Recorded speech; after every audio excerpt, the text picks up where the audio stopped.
grisenes testikler dannes det handelige kønshormon testosteron. Det hormon bevirker, at der dannes kraftige lugtende stoffer, som aflejres i kroppen.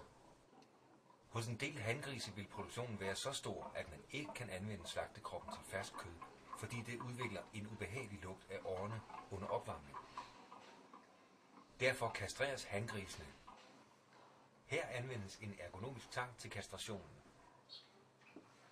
For at undgå skæreknuder desinficeres tangen i sprit.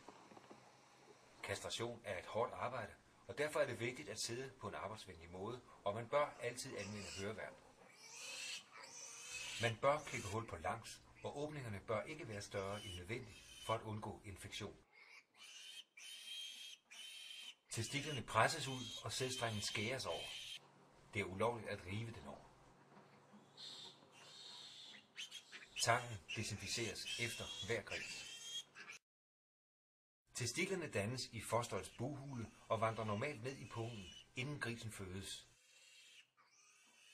På figuren ses, hvordan testikel, bitestikel, sædstreng og blodkar ligger nede i pungen omgivet af bughinden, som er trukket med ned under testiklernes vandring. Vær opmærksom på posegrise som denne, hvor tarmene er fulgt med ned i pungen. Her er der risiko for at skære hul i tarmene. Man skal også være opmærksom på halvårene, hvor kun en af testiklerne er faldet ned. Ofte vil testiklen bevæge sig ned, når grisen bliver ældre.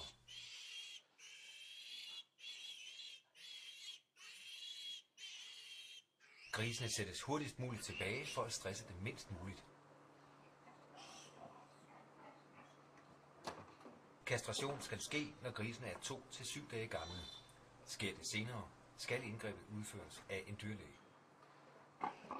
Skæresårene heler hurtigt. Efter 4 dage er sårdannelsen tydelig, og efter 7 dage er sårskorperne faldet af.